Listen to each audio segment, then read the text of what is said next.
Hello, this is Jen Rubin, and this is Jen Rubin's Green Room. We talk a lot on this show about democracy and the fear that many of us have, well placed, that authoritarians will take charge and take over. I think too often, though, we think of this as a specific problem to the United States and a personal problem, if you will, tied to Donald Trump, or at least to the Republican Party. And while it is true that one party has slipped off the edge into neo-fascism, it's also true that we have certain structural impediments that make democracy different and difficult in the United States and really thwart the will of the people. Some of those protections are a good thing. They protect minority rights, and some of them are not. And we're lucky this week to have two guests who have written a terrific book on the subject, Tyranny of the Minority, Stephen Levitsky and Daniel Ziblatt. And they are here to explain to us exactly what those problems are and what we do about it. Welcome to the show. Thanks for having us. All right. So I'll start with you, Stephen, so we don't have both of you talking at the same time. How did you meet Daniel? This is your second book. Your first was a huge hit, How Democracies Die. Did you guys know each other professionally before this? Did you run into one another at one of those cocktail parties you're supposed to have up in Cambridge? No, we go further back than that. We were in graduate school together at UC Berkeley. I was a few years ahead of Daniel, but we knew each other a bit in graduate school, and then Daniel arrived at Harvard 2 or 3 years after me. And we've both been colleagues in the Harvard government department for 2 decades. Terrific. Well, I am a Cal alum, both undergraduate and law school. I'm sure you're both much younger than I am. So, but it's good to have you both. Daniel, the book is a little bit of a downer. It basically describes the way in which protections for minority rights have been transformed into, as the title says, a tyranny of the minority. Let's start with the complaint you hear, the response you hear from many conservatives who are benefiting from these devices. They say it was always supposed to work this way. There are all these protections for the minority in the Constitution. You're just complaining about this wonderful document that's lasted for 200 plus years. What's wrong with that? We should have minority rights. What's the answer to that? Yeah, so good. Yeah, I think there are two answers to that. Number one, I think it's true that all constitutions need to protect minorities and political minorities. That's a good thing, and that's why we have a Bill of Rights. That's why we have an independent judiciary, and democracy really consists not only of majority rule, but also the protection of minority rights. But the point that we are making is twofold. Really, first of all, our Constitution wasn't really crafted intentionally with a kind of blueprint to do that. I mean, it was in many ways a compromise. In part, was intended to kind of constrain majorities, but it was a lot. The institutions that we're talking about in the book, the Electoral College, the Senate, were the result of compromise. The founders were under incredible pressure at the Constitutional Convention. They were afraid that the British or the French might invade at any moment if they didn't strike a deal. So as a kind of last best option, at the end of the convention, they settled on the Electoral College. There was nothing like it that existed really anywhere in the world. There'd never been an elected executive like this. And so they stumbled upon it, and immediately it failed. It didn't work from the beginning as designed because of the rise of parties. And so we've been kind of working with these institutions ever since. So I think, first of all, it's important to just remember that it's not a kind of Ark of the Covenant. This is a man-made set of institutions that, of course, can be approved upon, have their benefits. So that's the first point, to sort of demystify that. As great as the Constitution is in many ways, throughout our history, we've done the hard work of making it better. We've democratized our political system by directly electing senators now rather than appointing them. That's a constitutional amendment. By giving women the right to vote. That was not in the original Constitution. And so our basic point is that over time, we've made our Constitution. The reason our Constitution works so well is because we've worked on making it better. And that's the work that we think we should continue to do. And that's the work we've stopped doing over the last 50 years. And that's why we are in the situation we are today. I think your point about this kind of fetishizing of the Constitution is so important. I feel like telling Americans, go watch Hamilton. That's all about these political compromise. Nothing is set in stone as if a two House legislature, one elected by population, one with simply equal number of representatives, is a divine and necessity in a democracy. So it does seem that although reverence for the Constitution is a good thing, perhaps creating a fetish over never changing this document, never updating it has been, our difficulty. Stephen, one of the points you make so well in the book is that although minority rights, and by that, I think the founders meant factions, political minorities, not a racial minority, not a religious, not any other kind of minority, were set to be protected. The way things have worked out, that protection has now become one for rural, sparsely populated states of one party, primarily of one demographic group, white, and largely Christian. And that matching up is really not in the interests of diffusing factions, which was one of the concerns that they had, but poses a real challenge to democracy in a pluralistic system.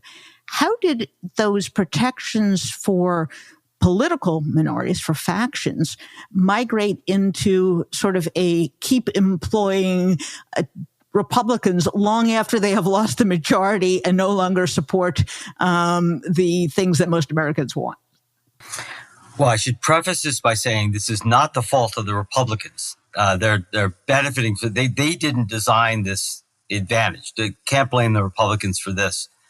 First of all, I think it's important to make a distinction between minority rights and essential minority protections and minority party advantages, right? The really critical protections that for minorities are found in the Bill of Rights. They're reinforced, as Daniel said, by the Supreme Court, and none of these things ought to be touched. The most important minority protections that the framers were thinking about are continue to be essential today, and we're not advocating for their change.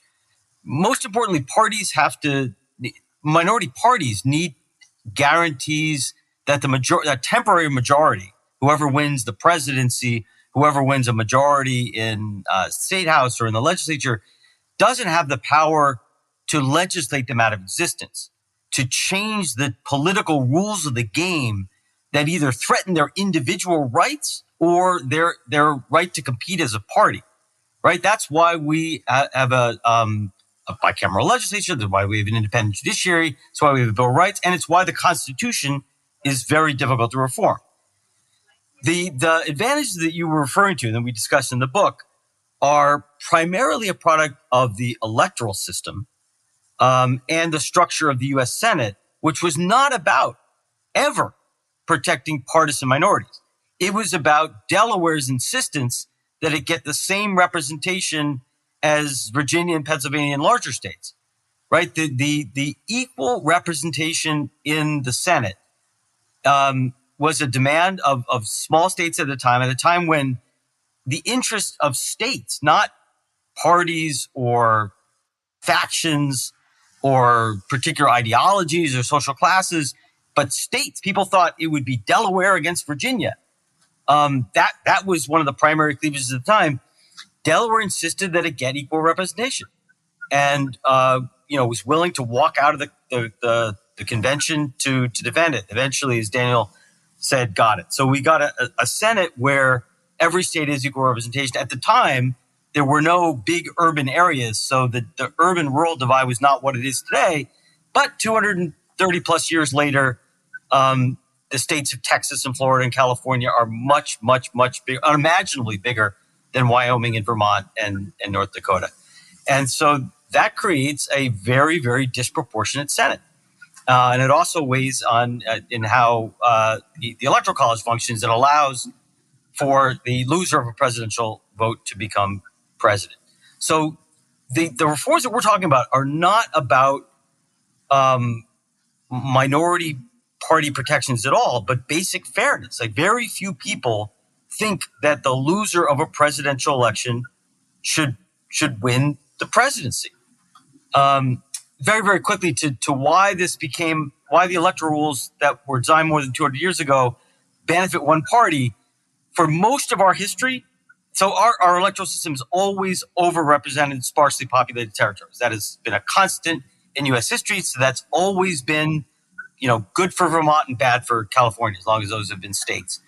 But for 200 years, our two major parties, whatever they were, always had urban and rural wings. Both of them, for better or worse, had urban and rural wings. It is only in the 21st century that the parties have divided on urban-rural lines. Only in the 21st century that the Republicans have become an overwhelmingly small-town, sparsely populated party, and the Democrats have become an overwhelmingly urban metropolitan party.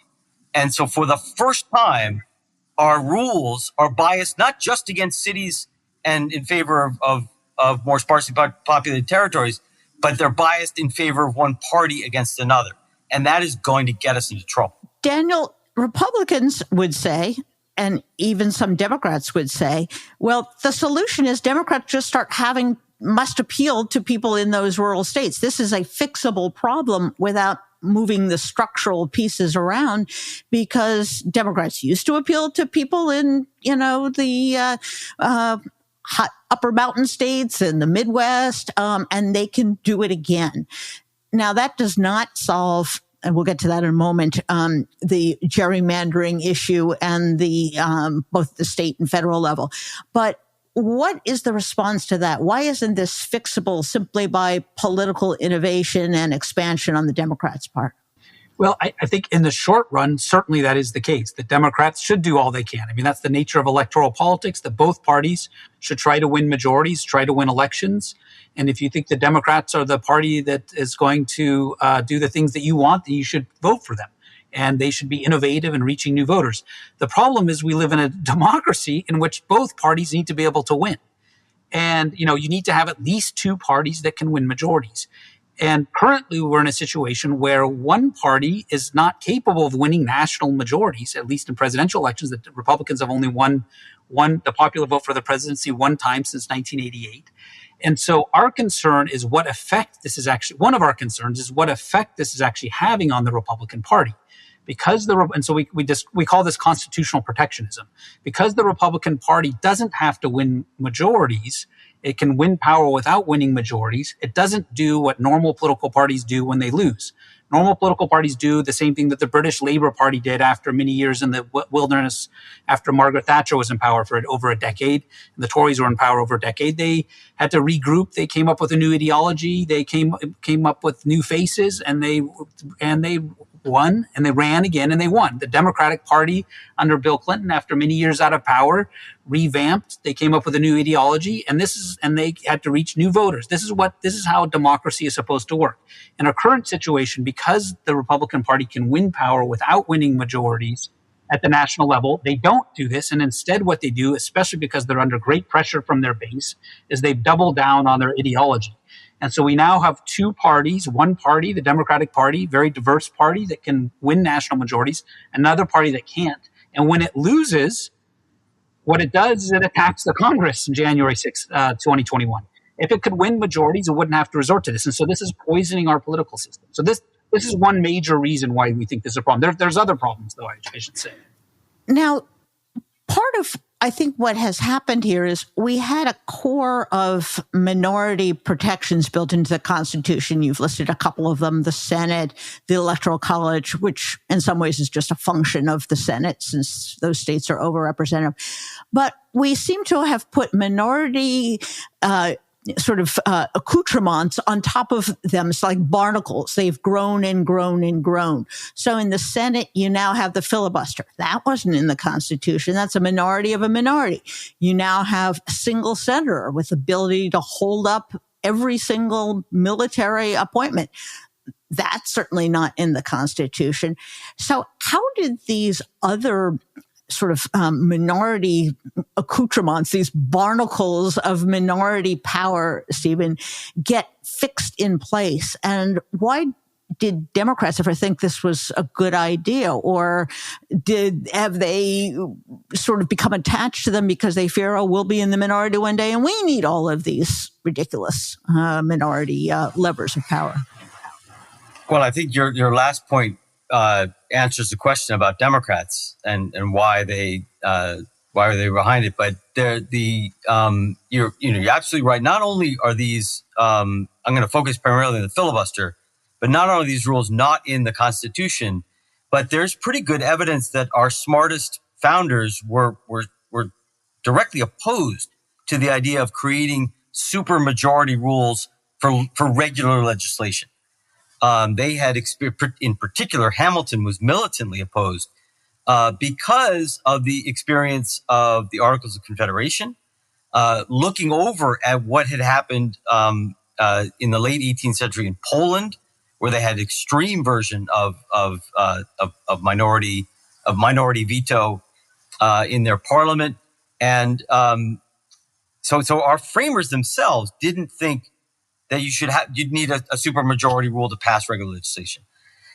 It emerged as I'm not going to get into great details, but basically emerged as an oversight in the early 19th century, and as there were changing rules in the Senate for a very long time, for nearly a century, the filibuster existed but was little used.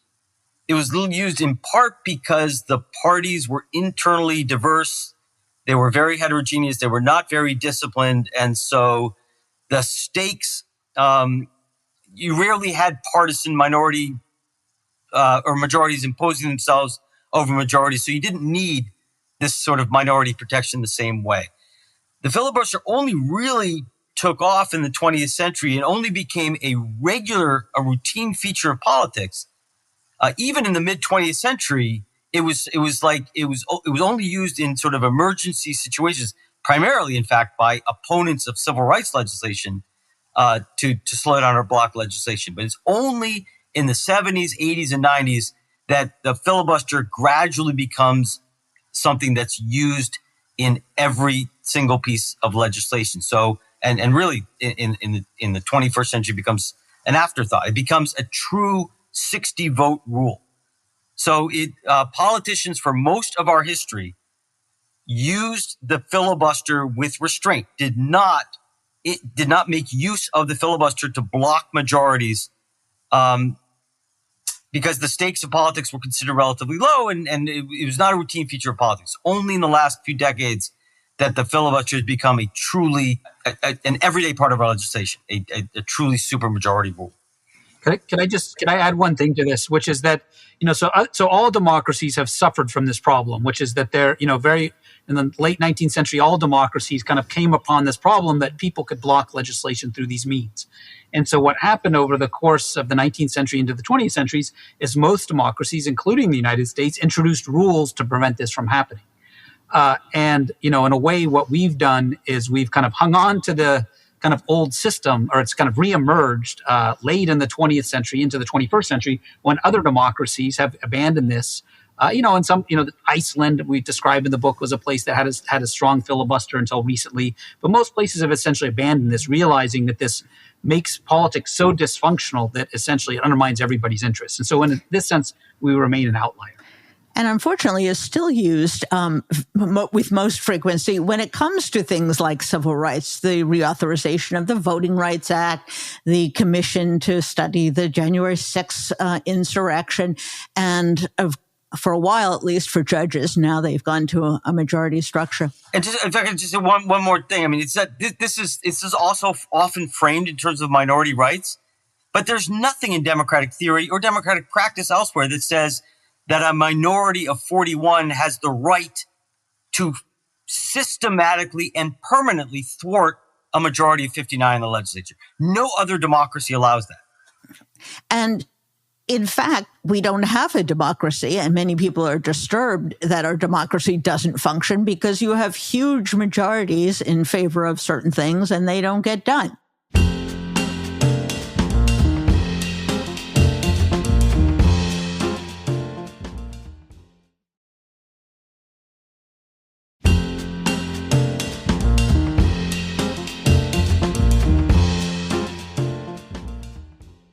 a very strong feature of our Constitution is it's very good at self-protection. It's almost like a Star Trek episode where the thing is protecting itself. So you can't fix the machine because the machine won't let you fix it.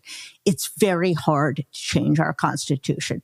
You either have to have a convention, God forbid, we should open up the whole thing, or we should have supermajorities in both parties, and then it has to go out for a supermajority in the state.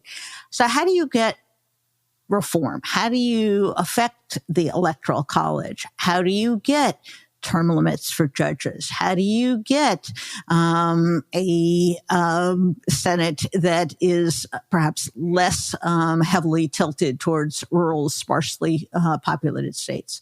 How do you get past the Constitution itself? Well, yeah, no, that's a great question. And it's a question that we contend with. I mean, so in our last chapter, we propose 15 reforms, some of which, are, plausibly out of reach. Others of which, though, are within reach. Some of these reforms that we're talking about are things that are not constitutional. So, I mean, that would be the first point, to say that there is a path forward through, let's say, reforming the filibuster, weakening the filibuster, eliminating the filibuster, which is not constitutional. Automatic voter registration is something else that we argue for, which is something that states do and are doing, has just recently happened in Pennsylvania. And our sense, though, is that the way forward is through these smaller steps, momentum can be generated. And because certainly the big barrier to reform is the constitutional structure itself, but a second barrier is in a sense, our kind of lack of political imagination, that we just simply think it's impossible. And partly because we think it is impossible, it is impossible. And, evidence for that claim is that the Constitution has been changed. There's been these kind of insurmountable looking barriers in the past. And yet, there is an American tradition of reforming our Constitution. And one notices that these constitutional reforms tend to cluster together, immediately after the Civil War, or perhaps more relevant for us, the early part of the 20th century, where these reforms cluster together.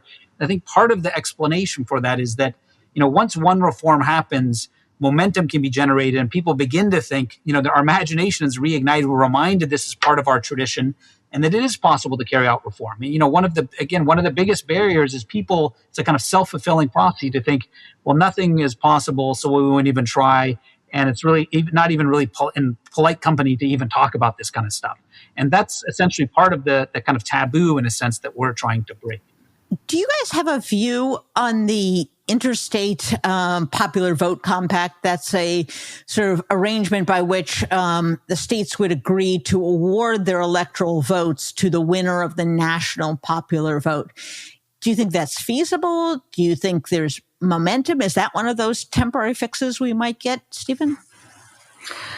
Yeah, I mean, we do point out in the book that the U.S. Constitution is too difficult to change. It ought to be very difficult to change the Constitution. Let me be clear about that. But the U.S. among democracies is by far the hardest to change. So we ought to be moving in the direction of a Constitution that is somewhat easier to reform. Obviously, that's not going to happen immediately. So one solution, one long-standing response to a Constitution that is at times impossible to reform are workarounds or efforts, for example, to make changes at the state level and generate momentum at the state level. And that happened with women's suffrage. It happened with direct election of senators. And there's this effort to do it at the state level. I'm a little skeptical that you can get to a sufficient number of states without entering into pretty red states to do it, but it makes sense given the difficulty of constitutional reform to find legal and sort of politically practical workarounds. It makes perfect sense, and it should be encouraged. That said, we sometimes forget how close we've come to abolishing the Electoral College in the past. 1969, 1970, there was overwhelming support among the leaderships of both parties, support by President Nixon, support by all the major interest groups, Chamber of Commerce, the American Bar Association, the AFL-CIO, overwhelmingly passed the House, 70+% support in the U.S. public, had a majority of support in the U.S. Senate, and fell a few votes short in the Senate. So we have come very, very close to abolishing the Electoral College in the past. So I don't think we should just write off the possibility of constitutional amendment entirely. One of the other ways, if we're not going to get rid of it, is to rebalance it. And for sake of argument, let's say we don't want to take on the only 2 senators per state, but we also have not expanded the House of Representatives in a very long time. The founders did not intend for one congressman to be representing, I don't know what the equivalent in their population would be, but now it's 800,000 people. That's far bigger than a whole state was back in the time of the Constitution. And there are other good reasons for expanding the House in terms of getting rid of, some of these filibuster lines. It's harder to fill. It's harder, rather, gerrymandering. It's harder to do gerryman when you have smaller districts. You get better constituent service. Is that a doable solution, Daniel, do you think, to get about expanding the House? This is one of these workarounds where you don't have to have a constitutional change. And in fact, again, there is a tradition of, as you say, of expanding the House in proportion to population. And there's a good set of arguments on its own terms to do that. And we stopped doing that in the 1920s, and just for 100 years have not changed that balance. But if one were to change the balance, it would then change the balance across the states. Now, I guess that, people might, argue against this and say, well, this is going to help, blue states, but not necessarily. This would also mean that there's more electors from an electoral college from Texas, because Texas, any big state, Republican state, would also get more representatives. And again, our point here is that this is not a partisan issue. This is about fairness and kind of making our electoral institutions reflect populations, which is really the underlying democratic principle. So I think that this is a viable kind of path forward that we should really think about. One of the big problems that a lot of people looking at the democracy problem have is the Supreme Court. To some extent, the lower courts, which also haven't been expanded in a very long time, and they could be. But the Supreme Court has never had a lower approval rating since they started these things. A very large number of these people have been appointed by presidents who never had a popular vote majority. They have lifetime appointments, and pretty soon you get a Supreme Court that is very out of touch with the overwhelming, I'm not just talking a 149 issue, but overwhelming views on these major issues. What do you do about that? So our proposal, and it's debatable and debated whether this requires a constitutional reform. Arguably it does not, but we're in favor of as part of our 15 proposals for the establishment of term limits for federal judges, including Supreme Court justices, probably 18-year term limits rather than lifetime appointments. It's worth pointing out that the United States is the only established democracy on earth that does not have either an established retirement age or term limits. So it is entirely appropriate that we want justices who are independent of public opinion. That's the reason why we have long terms that are separate from presidential terms. We get that. There's no question that our Supreme Court should remain independent. But as you point out, the framers didn't anticipate that justices would be on the court for 30, 40 plus years. And when you have been appointed by a Senate or approved by a Senate majority 40 years ago, 2 generations ago, that creates a very, very high risk that you're going to be way out of touch with majority public opinion, too far out of touch. And we're seeing some of the effects of that now. It's not just that, though. It's also one of the reasons why the approval rating of the Supreme Court has plummeted. And one of the real problems with our Supreme Court right now is the politicization of appointments. So now we've gotten to a point where basically every Supreme Court appointment is a crisis, right? It's likely to be a very high stakes event and potentially a crisis. And term limits would help to resolve that. It would lower the stakes and lower the temperature for appointments by basically guaranteeing every president in her or his 4-year term would get, say, 2 appointments. And so you wouldn't have the temptation to, say, do what the Republicans did with Merrick Garland in 2016, or do what was done after Ruth Bader Ginsburg was died.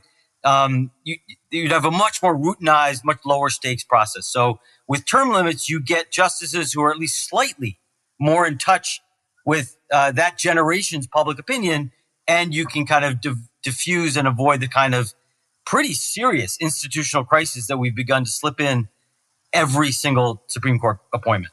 I would add to that there's another benefit of term limits. The ages of Supreme Court appointees has been getting younger and younger as presidents want to leave a longer and longer stamp.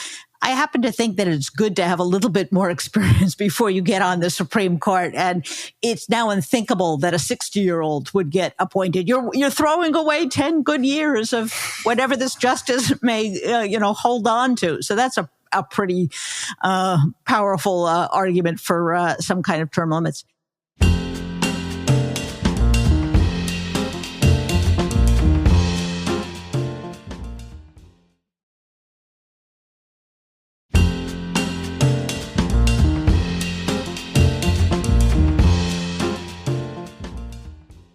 There does seem to be kind of a perfect storm going on here. We have the population shifts that you've talked about. We have a fetishizing of the Constitution. We have these barnacles that are on top of them and on top of them.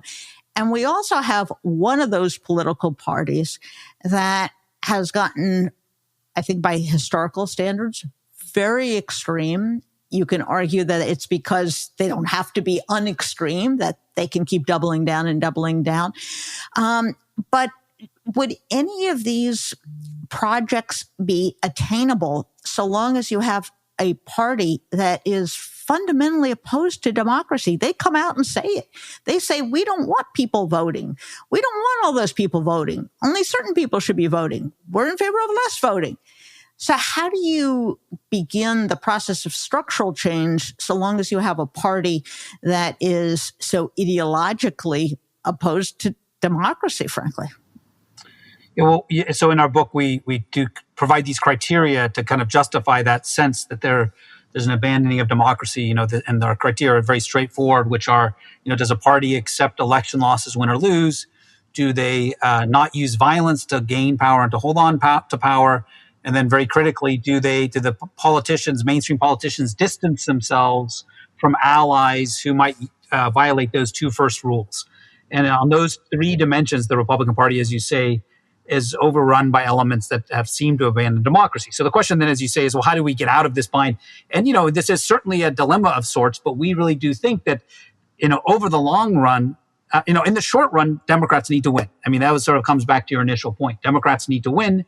They need to, when they're in positions with majorities, they need to implement reform. So, back in, a couple years ago when Democrats had control of the Senate and control of the presidency and control of the House, there was the sense that maybe there could be a kind of opportunity to pass voting rights reforms. And some of these stumbled, or maybe weaken the filibuster. That the Democrats stumbled. And so I think those are moments that, it would have been great to achieve something without achieving, having to go through the process of constitutional reform, a constitutional amendment. So I think that's the short run solution. But as I said at the beginning, over the long run, you need to have two parties. And so our sense is that until the party itself reforms, the Republican Party itself reforms, our democracy is always going to feel like it's on the verge of crisis. Every presidential election is going to feel like that, the whole system might collapse. And so we think that these institutional reforms over the long run change the incentives facing parties and will change the dynamics of our politics. So in that sense, we're making really a kind of institutional argument, and it's not really a story of like, well, this is institutional engineering. It's just simply the idea that, we can't just sit still and think things will take care of themselves. We really have to change the incentives facing politicians because, there's sometimes this sense that, people will use this kind of language that this is like a cult, the Republicans are in a cult and that this is all irrational and so on. And, maybe for some voters, there's, there's some element of that. But I think what's actually true is very much the opposite. Politicians are acting very rationally given the institutional setup that they have.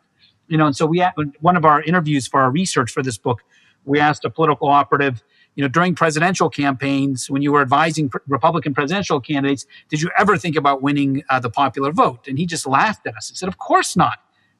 That's the last, it's like trying to think about, having the fewest number of points fewest number of penalties when in the Super Bowl. You want to get the most points. And so, people are acting very rationally in response to these institutions. And so we have to change the institutions in order to change the behavior and find the kind of levers of kind of marginal change to begin with, to begin to move in that direction. If I could make a very brief amendment to that, I agree with everything Daniel said. There are clearly long-term and short-term ways out of or responses to this perfect storm. And I think it is a perfect storm. I think that is making this crisis much more dangerous than most of us anticipated. And, the institutional reforms we've been talking about are essential, but we absolutely must prevent authoritarian forces from coming to power. And that means and here's my small amendment, Democrats in the small d sense have to win, not just the large D. And I think that all of us who consider ourselves Democrats across parties and across ideologies have to do a much more serious job of building a broad coalition in defense of democracy. I think we need to think much further outside of the box than we have, and to take this threat more seriously, meaning that, folks like Mitt Romney have to vote for the Democrats, not vote for their wife for president. And they have to say that publicly. And progressives in the Democratic Party have to make the sacrifices necessary to create space on their tickets and in their camp for conservatives. That must happen. Conservative religious leaders, business leaders, and other figures and politicians have to be able and willing to join a broad coalition to ensure that Trumpism not only loses, but loses badly. Well, it's certainly a theme that I have hit over and over again. And I know you guys are comparative political scientists, but both historically and geographically now, I think there's pretty conclusive evidence that if the opposition fractures, that's when the authoritarians can really get a stranglehold.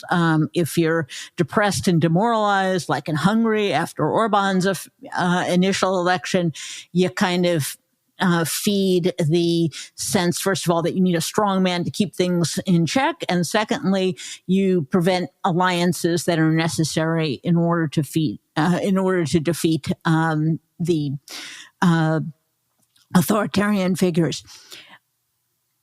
Before we went on, Stephen made a very interesting comment, which is that there is a tide of anti-incumbency sweeping at least this hemisphere. And perhaps it is the same phenomenon that we see in polls where I think they should stop asking it because it's meaningless now. The right track, wrong track. Who wants to say this country is on the right track? No one wants to say it's on the right track. Everyone has something that they don't like. Is this simply sort of the dissatisfaction of modern life? Is it because of the failure to produce majoritarian outcomes? Is there something else at play? Certainly, democracies have screwed up enough times over the last 20 years or so with wars that shouldn't have been fought and recessions that were perhaps preventable. Why is it that you can practically never get a politician who has an approval rate or, over 50% anymore? I don't think we have fully figured this out yet. I think there are multiple factors. The reason that I raised this in our discussion before we went on air is I think this has consequences for the 2024 election in the United States. I think that that Donald Trump is going to benefit from this general grumpiness of the electorate. So what's going on? I think there's a certain element of sort of discontent with modern life. I think there's pretty good evidence that the internet is probably contributing to this. I think for sure, COVID and its multiple consequences has accelerated this process. There's a real marked decline in incumbent performance since 2020. Economies took downturns, the issues with serious issues with public schools, obviously economic disruption. Some governments responded better than others to the pandemic, but citizens in the aftermath of a couple of years of pandemic response were a lot less happier than they were just about everywhere. And there are idiosyncratic issues across different countries. I don't think counter-majoritarianism is really the issue, because the same problems exist, or the same discontent exists in more majoritarian democracies elsewhere. So we're still getting our brains around it. I think a lot of it has to do with COVID and the disruption of COVID. I would start there in terms of explanation. But we have to come to grips with the fact that incumbents, it's whether it is North America or democracies in South America or democracies in Europe, incumbents are either losing or about to lose just about everywhere. It's difficult to find a fully democratic system where incumbents have been reelected in the last 5 years. Well, I would include in the list of problems the negative news bias, which I've written about. You don't sell papers by saying, COVID's gone. You sell papers by saying, COVID can go back. And the coverage, for example, of the U.S. economic recovery has been mind-boggling from my end, that you now have large percentage of the American people who think we're in a recession because the news is very doom and gloomy. Although that's not. And that inflation is rising. Exactly. Prices are rising, inflation is reducing, which again, maybe that's too much to convey to an average audience.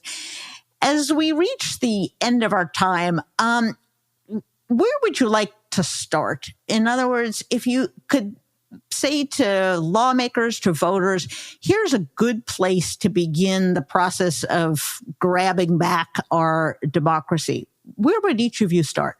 Stephen? I thought you were going to start with Daniel. I'm going to leave I'm going to leave the filibuster to Daniel and say, I think at the heart of the matter when it comes to democracy is voting. In almost any other democracy in the world, the government works hard to make it easy for people to vote. In fact, in most democracies in the world, the right to vote is in the Constitution. It's never been. A general universal right to vote doesn't exist in the Constitution. I think there are steps that we can take, whether it is citizens going out and helping people register to vote or get to the polls, or lobbying our legislators to improve access to the ballot, or deeper changes like a constitutional right to vote. We should be working as citizens and as legislators to get more people to the polls, to make voting more accessible. Our democracy will be healthier if 75 to 80% of Americans, adult Americans, were voting in elections as opposed to 50 to 60. Let me hand it to Daniel. Yes, so I agree with that, and I think at the same time, and what Steve's describing doesn't require immediate constitutional changes. I mean, some of these things can be implemented at the state level. Again, automatic voter registration, as well as at the national level with efforts to construct some kind of voting rights act, again, that would pass constitutional muster. But to do all of that, I mean, there is this kind of small procedural thing. There's a way forward. There's a path forward, and it goes right through the filibuster, because it's the filibuster that blocks this stuff from happening at the national level. And so, if the filibuster, if we had our way, I think eliminating the filibuster outright. But even short of that, changing in other ways, adding additional carve-outs, lowering the threshold as well. So there's ways of weakening the filibuster that would allow our political system to reflect majorities. Now, I understand there's people out there who are, we've heard, feedback from people saying, well, what happens if Trump comes to office and the Democrats are in the minority in the Senate, and oh my goodness, aren't we going to want the filibuster? But, I think this idea that we have to we're paralyzed into inaction because of some fear of what might come in the future, when every other democracy is able to manage this, is a kind of defeatism that I think is going to doom us. I mean, we have to think about all of the incredible things that we could do if we weaken the filibuster, and that's really what we should focus on. I have to admit that your book really kind of pushed me over the edge on the filibuster. I was one having my roots in small c conservatism that thought, oh, well, you need it there, for all these reasons. Don't we have enough protection for the minority? Doesn't the Senate itself give these people enough of an advantage? And why should you have, a tiny number of people from a tiny number of states with a tiny number of people holding up the whole train? So if your book convinced one person to get rid of the filibuster, it's me, and you did it. I highly recommend the book. It is very readable for the average person. It's not legalese. It's not political science-ese. It's very doable. It's also fascinating because you bring up a lot of examples from around the world. So you can see that how other countries have overcome it. So thank you both for the work you are doing. Good luck with the book. And I will hope to have you back if our democracy survives sometime. Yes, absolutely. Thank you so much. Thanks very much for having us.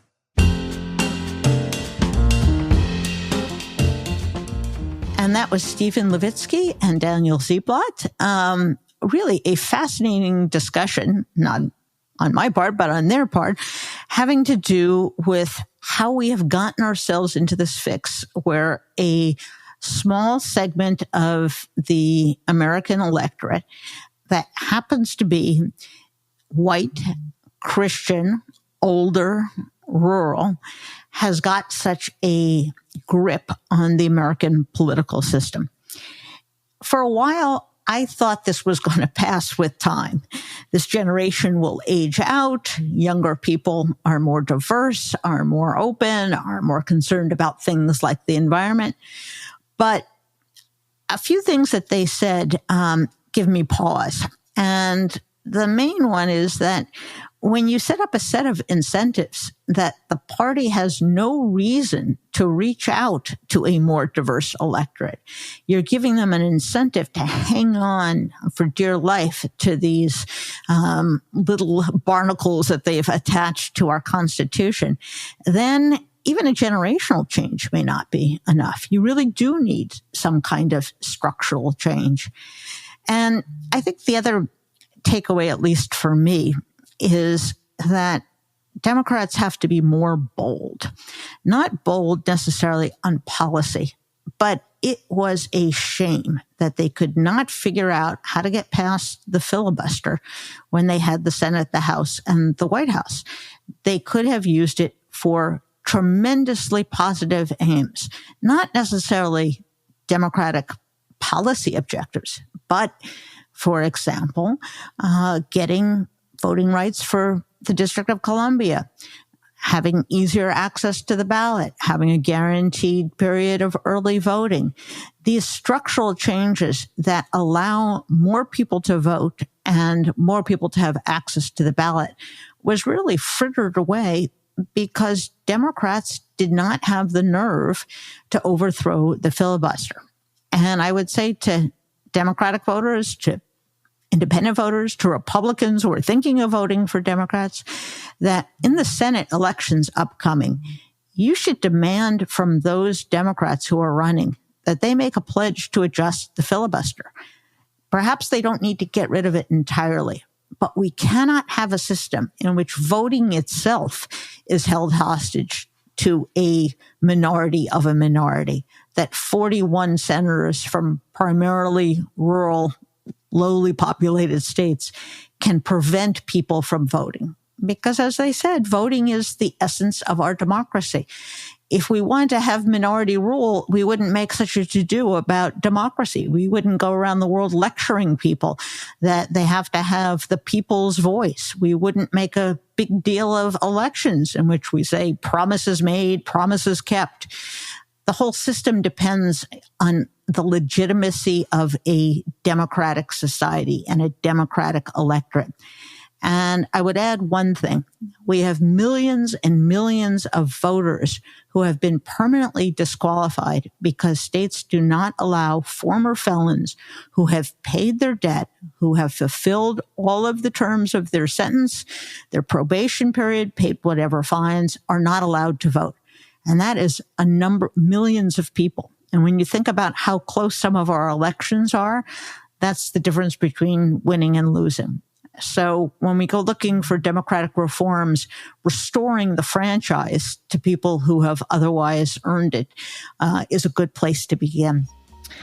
If you like this program and you like the ideas we talk about, please tell your friends. Tell them to listen and follow us on Apple Podcasts, Spotify, or wherever they get their podcasts. Bye-bye.